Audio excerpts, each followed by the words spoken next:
So the second hurdle that left me speechless, of course, was COVID. And when we had to shut down everything, and in our industry, it's not like I can call HR and tell them, you know, hey, they shut us down and please continue to pay me. I only get paid, the business only gets paid if the doors are open. And with the doors closed, just like every other business, we aren't making money. However, there's still overhead. However, my landlord still wants rent, and SCNG still wants the electricity bill, and it was a lot seeing that money had to go out, but there's no money coming in. And the uncertainty of it all was the part that really had me anxiety laden. But either way, those are my two examples. Now I'm gonna walk you through exactly how I overcame them.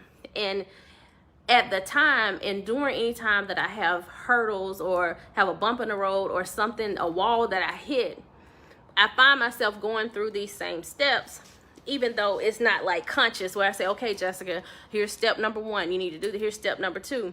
But thinking about this, I had to put it into words, and it's exactly what I do when I'm going through things or having to, when I hit a hurdle and I need to figure out how to do this, how to get over it, and continue using my boss mentality.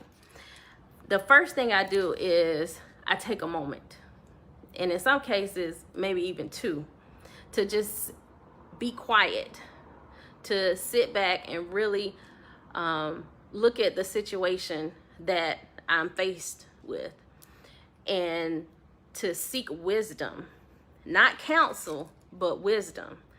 I'm a believer, and I know that I get all of my blessings, all of my resources come through God, and that is for me. But sometimes people go to other people for counsel, for advice, and that's all well and good. But in a moment when you are up against a wall, in a moment that you're having to make some decisions that are life altering, that could alter the trajectory of the rest of your life or your career or your business, those are the times that I take very seriously. And those are the times that I seek wisdom from a higher power, from God, and not so much counsel from men. A lot of times people, they don't necessarily know exactly what you do. I mean, not many people could give me advice about doing the pink butterfly, because the pink butterfly has never been done. The pink butterfly was a vision that God gave to me, not anyone else. So it's kind of hard to get advice from people who've never been where I want to go, been where I've been, or going where I'm going. And it feels good to have people in your corner to pat you on the back and rub your shoulder, and that support is necessary. But in those moments that you are quiet, in those moments that you're just trying to seek wisdom, those are the times that I sought wisdom from God and not counsel from men. So after I had that 1 or 2 moments, the next thing I did was I took inventory.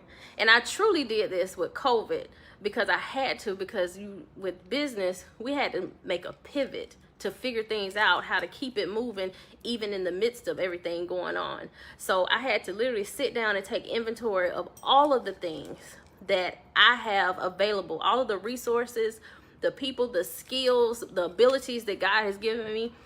Take inventory of all of the things that I have, the words in my mouth, the thoughts in my head, the ideas I have, the creativity I possess.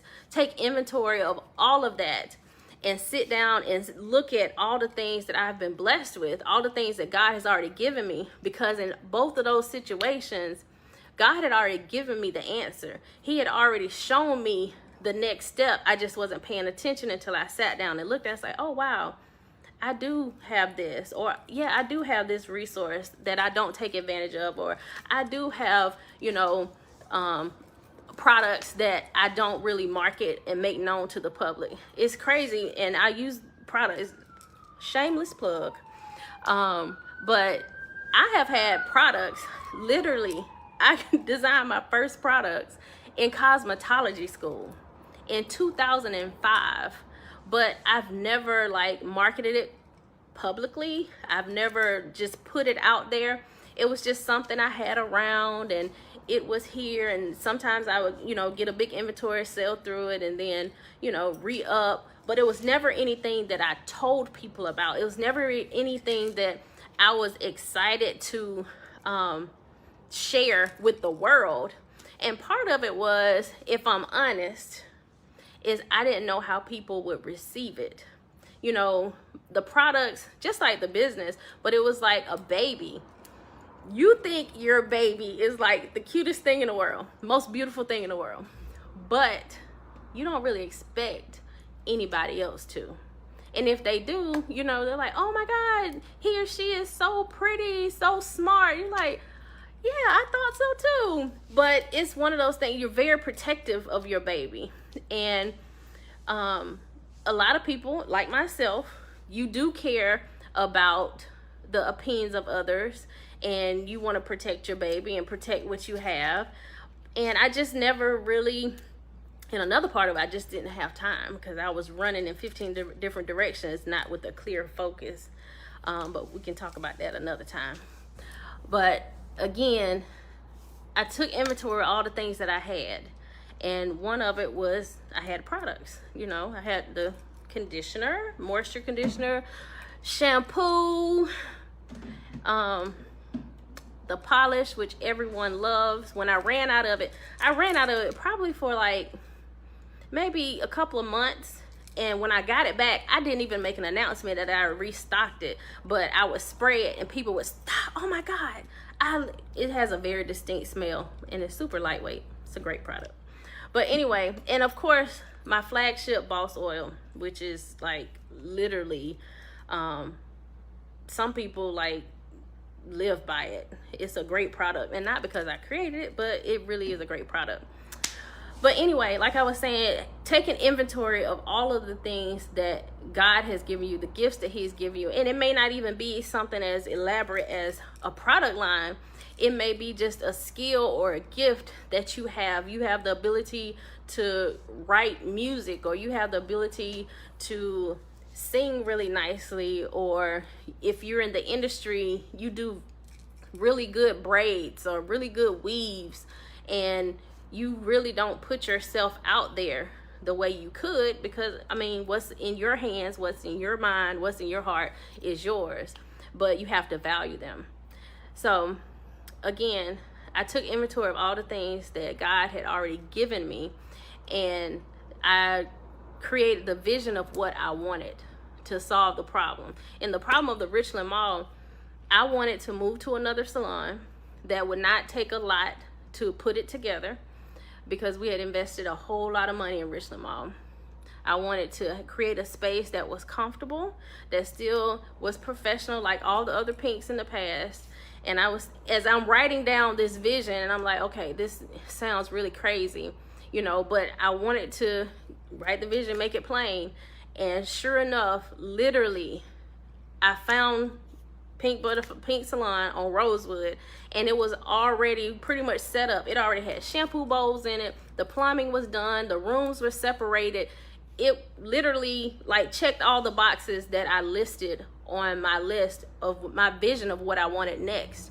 And in the instance of the whole COVID and the quarantine, now during COVID, we had to go on quarantine.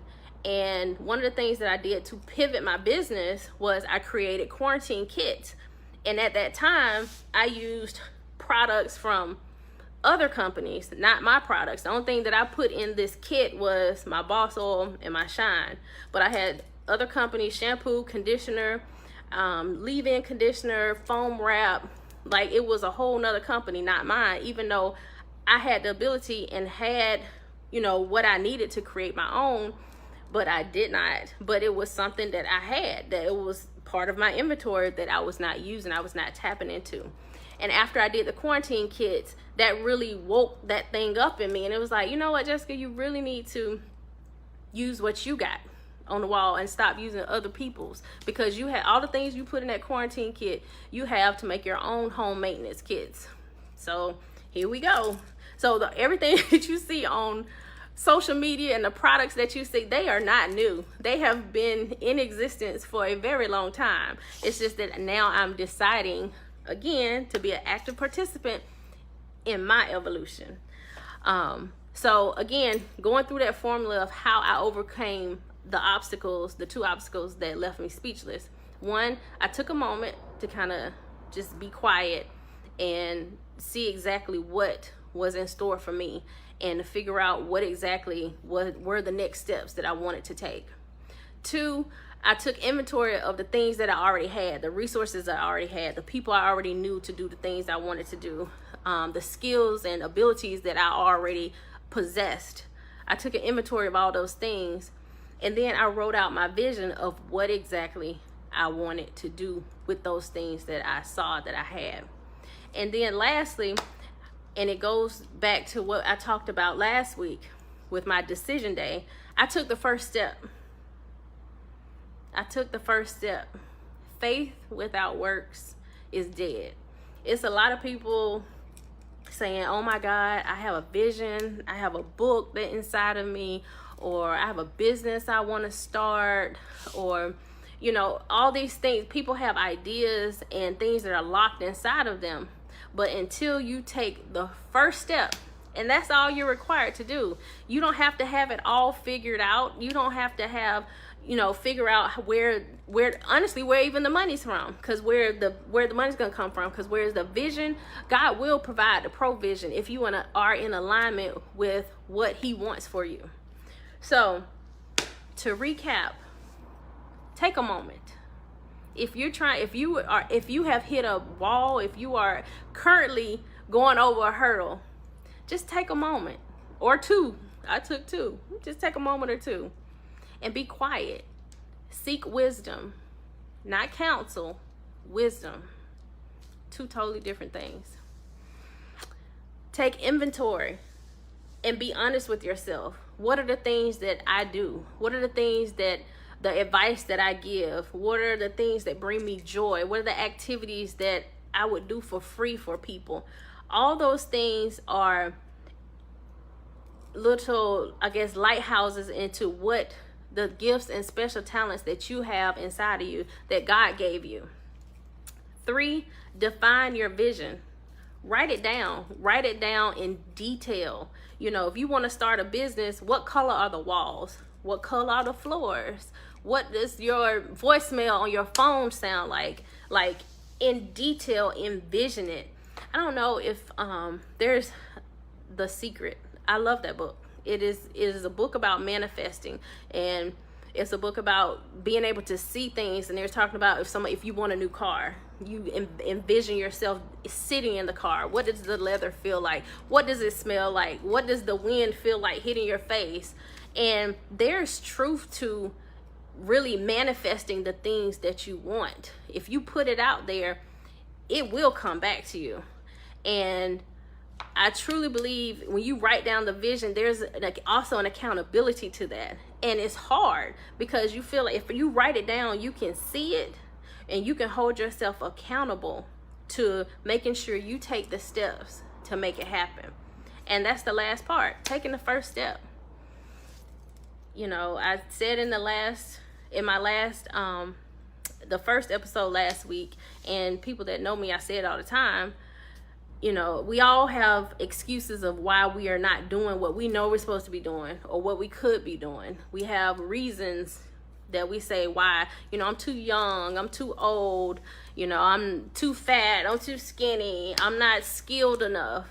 And all those excuses, whether they are valid or not, at the end of it, change that period to a comma and you say, but I'm going to do it anyway. Uncomfortable as it is, I'm going to do it anyway. That's taking the first step.